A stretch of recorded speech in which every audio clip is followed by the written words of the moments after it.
George Lopez, one of our colleagues, has been really working on this with us, fluent in Spanish, and had a chance to go in, talk with the mother in her apartment.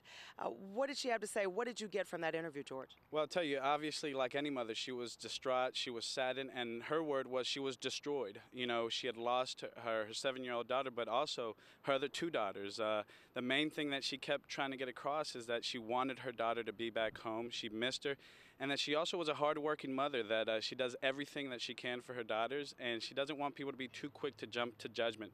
But she was very sad, as you can imagine. Now, she told you she's a single mother. Did she give you any indication when she last saw Joelle? Well, she did mention that the last time she saw her was Thursday night. They were all together, I guess, in the dining room. They were playing, eating dinner, doing homework, and she said a very sentimental thing. That was her daughter told her that day that she loved her and gave her a kiss, and that was the last time she had seen her daughter.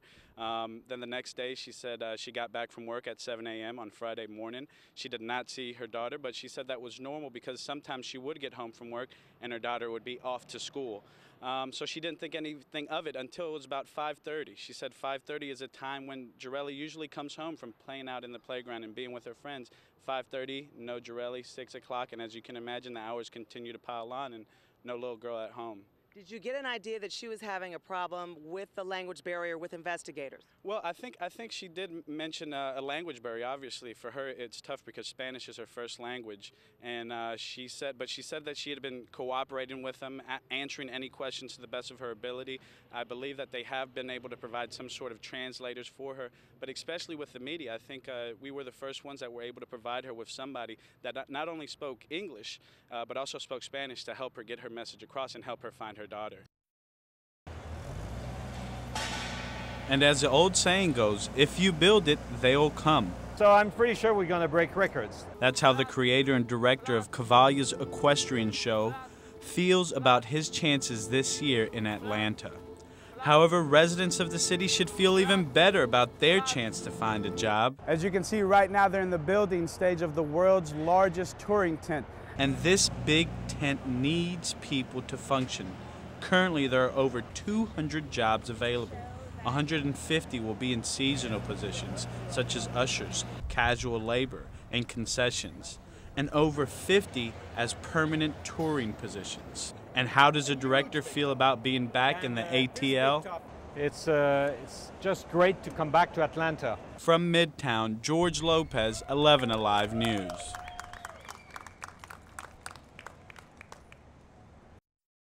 Good deal, good deal. Bargain hunters in Atlanta hit the stores early on Black Friday, all of them looking for the best deals. One shopper told me she's ready. Because there were so many specials, I just couldn't wait. At this Walmart on Howell Mill in Atlanta, folks are telling us the most popular item is flat screen TVs. I got a TV. The 40-inch. I'm looking for a television, yes. Sean Green got her TV. And you got everything for Every Christmas? single thing I wanted. And she's just as excited with her deal. Oh my gosh, they were great. The TV was $188 for a 32-inch Emerson. However, other Black Friday shoppers are ready to get home. Nah, that's it for us, yeah. That's it. We're about to go. We're going to go watch a nice movie now, so. In Atlanta, George Lopez, 11 Alive. He's the man. He will win. Next president of the United States of America. Supporters of Republican presidential candidate Herman Cain began to gather at the Atlanta headquarters early in the morning. They came with hope that Cain would continue his campaign despite allegations he had relationships with several women outside his marriage. What are you hoping to hear? That he's definitely staying in the race, that he's going for it, and that his family's supporting him. However, no one really knew what Cain would announce. When I asked a spokesperson for the campaign when was the last time he talked to Mr. Cain, he said, actually, it's been a few days. It's been a few days. Yeah. So has he told you anything in the last times that you've talked to him that's led you to believe that he may be dropping out? No, he hasn't. But again, I just keep hoping that we have Herman in for the long run.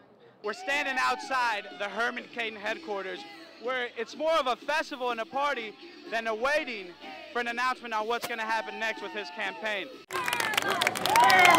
Cain finally addressed the crowd of supporters but didn't announce what many had hoped for. Today, with a lot of prayer and soul searching,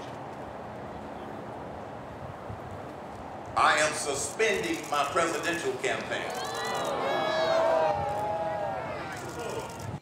Kaine says he plans to endorse a candidate soon and will continue fighting for his causes through his website, KaineSolutions.com. Well, thank you. In Atlanta, George Lopez, 11 Alive News. Well, let me put it to you this way. Waiting outside the federal courthouse here in Gainesville, where today the Covert Group, or as many know them as the Grumpy Old Men, will appear in front of a judge for their bond hearing. Now, the bond process has been going rather slow due to the fact that all 4 defendants have their own lawyers, and the judge has decided to not make a decision on bond until she hears from all 4 men. The parking lot of this Best Buy store now, Fred, is pretty dead right now, but when we spoke to management earlier, they said the line was double than they saw last year. Now, you're about to hear from 2 of the leaders of the Players Association, but before we get to that clip, we've hit the 139th day of the NBA lockout. Games have been canceled till December 15th, and players have refused a 50-50 revenue split. NBA leaders are disappointed that the players have decided to litigate instead of negotiate. Atlanta's airport is known as the world's busiest, but now it's also one of the top 5 worst weather airports according to the Weather Channel. 2 reasons for the ranking are the fog and the thunderstorms. So far, no flights have been delayed though, but that could change considering that today will be the busiest travel day of the Thanksgiving holiday. In Atlanta, George Lopez, 11 Alive News.